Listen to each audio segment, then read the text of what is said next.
Hello everyone, আজকে আমরা দেখব আইপি ভার্সন 4 আইপি ভার্সন 4 এর ক্লাস 2 এবং আজকে মেইনলি দেখব হচ্ছে ক্লাসেস অফ আইপি ভার্সন 4 অর্থাৎ আইপি ভার্সন 4 এর কয়টা ক্লাস আছে। আইপি ভার্সন 4 এর অ্যাড্রেস দেখতে অনেকটা এরকম, যার চারটা পার্ট আছে ডট দ্বারা আলাদা করে, একটা দুইটা তিনটা চারটা। হ্যাঁ, এবং এই নাম্বারগুলো আমরা জানি 0 থেকে 255 মধ্যে হয়। এই নাম্বারগুলো এই নাম্বার চারটা পার্ট আর কি, সহজ কথা। এবং ডট দ্বারা আলাদা করা হয়। সাধারণত এই চারটা পার্টের মধ্যে প্রথম যে পার্টটা, এটাই ক্লাস নির্ধারণ করে, প্রথম পার্টটা। বাকি তিনটা নিয়ে আমার এত হেডেক নাই বা সমস্যা নেই, এটা দরকার নেই। ফার্স্ট পার্টকে বলা হয় ফার্স্ট অক্টেট। অক্টেটের বাংলা মিনিং হচ্ছে অষ্টক। অষ্টক মানে যেহেতু এটা 8 বিটের রিপ্রেজেন্টেশন, এইটা 8 বিটের রিপ্রেজেন্টেশন, এটা 8 বিট, এটা 8 বিট, 8 বিট, চারাটা 32 বিট। আইপি ভার্সন 4 হচ্ছে 32 বিটের অ্যাড্রেস। তার মানে এইটা যেহেতু ফার্স্ট অক্টেট বা প্রথম অষ্টক, এইটার ভ্যালুর উপর নির্ভর করবে যে এটা আসলে আইপি ভার্সন 4 এর ক্লাস কোনটার মধ্যে, আর কোন ক্লাসে পড়বে। ক্লাস মানে মানে আইপি ভার্সন 4 কে পাঁচটা ক্যাটাগরিতে আলাদা করা হয়েছে। হ্যাঁ, যেমন আমরা বলি 80-র উপরে পাইলে বা 80 পাইলে এ প্লাস, 70 থেকে 75 পাইলে এ, এরকম বলি, এরকম ক্লাস। অর্থাৎ ক্লাস হচ্ছে আইপি ভার্সন 4 এর there are 5 class: class A, class B, class C, class D, class E. এখন দেখা যাক যে এ ক্লাস কোন আইপি কে বলবো। যেই ফার্স্ট অক্টেট, আবার বলছি ফার্স্ট অক্টেট দেখতে হবে, বাকি তিনটা আমার দেখা লাগবে না। ফার্স্ট অক্টেটের ভ্যালুটা যদি 0 থেকে 127-এর মধ্যে হয়, তাহলে সেটা ক্লাস এ এর আইপি।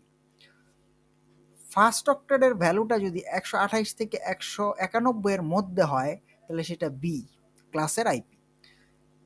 ফার্স্ট অক্টেটের ভ্যালুটা যদি 192 থেকে 223-এর মধ্যে হয়, এখানে আসলে 192 আছে, মানে এইটার মধ্যে পড়ে গেছে এই রেঞ্জে, তাহলে এটা সি ক্লাসের আইপি। ফার্স্ট অক্টেটের ভ্যালুটা যদি 224 থেকে 239-এর মধ্যে হয়, তাহলে এটা ডি ক্লাসের আইপি। ফার্স্ট যেই অক্টেটের ভ্যালুটা 240 থেকে 255-এর মধ্যে হলে সেটা ই ক্লাসের আইপি। এবং আমরা জানি সাধারণত মানে যেহেতু এটা 8 বিটের রিপ্রেজেন্টেশন, 8 বিটের সর্বনিম্ন নাম্বার হচ্ছে 0, 8টা 0 মানে 0, এবং যেহেতু 8টা 1 মানে 8 বিটের 8টা 1 মানে 255, অর্থাৎ প্রত্যেকটা অক্টেটেই 0 থেকে 255-এর মধ্যে নাম্বার হবে, আমরা জানি, এটা এর আগে বলা হয়েছে। এখন কিভাবে এই ক্লাস নির্ধারণ করা হইলো, অর্থাৎ আমি কিভাবে বললাম যে এই যে একটা আইপি আছে first octet, second, third, fourth, first অক্টেটের ভ্যালুটা 0 থেকে 127-এর মধ্যে থাকলে মানে ক্লাস এ। একটু বলি যে ক্লাস এ এর আইপি মানে কি, যার ফার্স্ট অক্টেটের ভ্যালু 0 থেকে 127, বি মানে 128 থেকে 91, সি মানে 192 থেকে 223, ডি মানে 224 থেকে 239, ই মানে 240 থেকে 255। কথা হচ্ছে এ ক্লাসের রেঞ্জটা 0 থেকে 127 কেন হইলো? এটা তো 155 হইতে পারতো, 128 হইতে পারতো, 129 হইতে পারতো। এটা কিভাবে আসলে রিসার্চাররা বা কিভাবে এর স্কিমটা কি, কৌশলটা কি, আমরা একটু দেখি। দেখেন, আমরা অর্থাৎ এই যে ফার্স্ট অক্টেটের উপর আসলে ক্লাস নির্ভর করবে, ফার্স্ট অক্টেটের ভ্যালুর উপর। তার মানে এই ভ্যালুটা তো 8 বিটের রিপ্রেজেন্টেশন, আমরা সবাই জানি।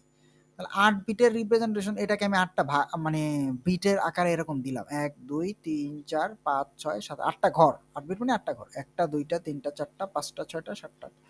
এই রেঞ্জের একটা সর্বনিম্ন ভ্যালু আছে, একটা সর্বোচ্চ ভ্যালু আছে। আমি সর্বনিম্ন সর্বোচ্চ দুইটা ঘর রাখছি, মানে দুইটা এরকম টেবিল রাখছি।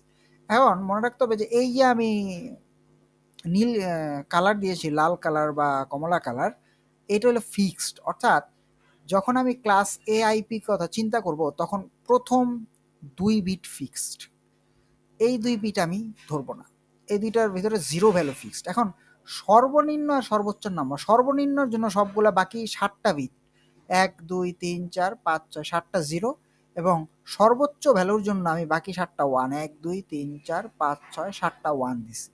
এই ভ্যালুটাকে যদি ডেসিমেলে নেওয়া হয়, এটা 0 আসে। আর এই ভ্যালুটাকে যদি ডেসিমেলে নেওয়া হয়, তাহলে 127 আসে। তাহলে ক্লাস এতে একটা ঘর ফিক্সড, মানে 8 বিটের ফার্স্ট ঘরটা ফিক্স।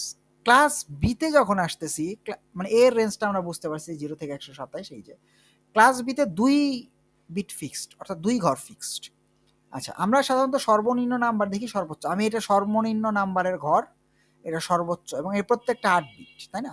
তাহলে আমি এটা যদি 0 ফিক্স থাকে এরপরেরটা হচ্ছে 10 ফিক্সড, এই 10 ফিক্স সর্বনিম্ন তো সর্বোচ্চ।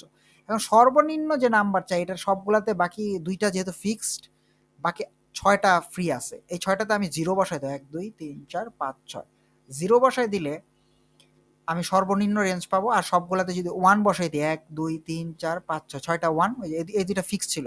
অর্থাৎ কমলা কালার যে ঘর আমি ফিক্সড, মানে এটার স্কিমটাই এরকম যে আইপির ক্লাসের ক্ষেত্রে এরকম। তাহলে এইখানে একটা 1 আছে, বাকি সবগুলা 0। এই ভ্যালুটাকে যদি আমি ডেসিমেলে নিই, এই ভ্যালুটাকে 128 আসে, এই যে 128 বি ক্লাসের। আর এই ভ্যালুটাকে যদি আমি কি বলে যে ডেসিমেলে কনভার্ট করি, দশমিক নাম্বার বাইনারি থেকে, তাহলে 191 আসে, এই যে 191। ক্লাস সিতে এটা যেহেতু 1 ঘর ফিক্স ছিল, এটা 2 ঘর, এটা হচ্ছে 3 ঘর ফিক্সড, অর্থাৎ 0 10 বা 10, তারপর হচ্ছে 110, এই যে 110 110, এইটা থেকে আমি সর্বনিম্ন নাম্বার পাবো, এটা থেকে সর্বোচ্চ। সর্বনিম্ন মানে এই তিনটা ফিক্স, এই তিনটাকে ধরা যাবে না, বাকিগুলা 0, 1টা 2টা 3টা 4টা 5টা, 3টা আর 5টা 8টা। আচ্ছা বাকি তাহলে, এবং এইটার হচ্ছে সবগুলা 1 সর্বোচ্চ। তাহলে এই ভ্যালুটাকে যদি আমি ডেসিমেলে প্রকাশ করি, এটা 192 আসে, 192, এই সেই 192। আর এই ভ্যালুটাকে যদি আমি আসলে ডেসিমেলে প্রকাশ করি 223 আছে, এই সেই ক্লাসের 223। এর পরের দিকে আমরা ডিতে, অর্থাৎ এখানে ছিল একটা ঘর ফিক্সড, এখানে 2টা ঘর, এখানে 3টা, ডি এর ক্ষেত্রে 4টা ঘর ফিক্সড থাকবে, আর একটা করে 1 বাড়বে, পরে 0 হবে। এই যে ডি এর ক্ষেত্রে 4টা ঘর ফিক্সড, 1 2 3 4, 1 2 3 4, এটা থেকে সর্বনিম্ন, এটা সর্বোচ্চ। অর্থাৎ 3টা 1 0, 3টা 1 0, এগুলা ফিক্সড। তার মানে সর্বনিম্ন নাম্বার পাইতে হলে 4টা বাকি, 4টা ঘর বাকি আছে, 1টা 2টা 0 বসাই দিছি। এটাকে যদি আমি দশমিকে নেই 224, এটা বাকি সর্বোচ্চটা পাওয়ার জন্য এই যে 200, এটা সর্বনিম্ন এটা সর্বোচ্চ ডি তো। তাহলে 1 1 1 1 এবং 1 1 1 0, এই টোটাল নাম্বারটাকে যদি আমি দশমিকে কনভার্ট করি 239 হয়, এই যে 239। এরপরে 4টা ঘরই ফিক্সড, কিন্তু 4টা এই লাস্টেরটা 0 না দিয়ে ই ক্লাসের ক্ষেত্রে, ক্লাস ই এর ক্ষেত্রে আমি 1টা 2টা 3টা 4টা 1, 4টা 1, 4টা ঘর ফিক্সড 1 1। এটার মধ্যে 0 বসাই দিলে সর্বনিম্ন পাবো 240, মানে এই টোটাল নাম্বারটাকে আমি দশমিকে রূপান্তর করে। আর যদি সবগুলোতে 1 বসাই, আমরা জানি সবগুলো 1 মানে 255। এই হচ্ছে মানে IP class, class name IP version 4 এর, এবং তাদের রেঞ্জগুলো আসলে কিভাবে আসছে সেটা আমরা ব্যাখ্যা করলাম। Thank you everyone.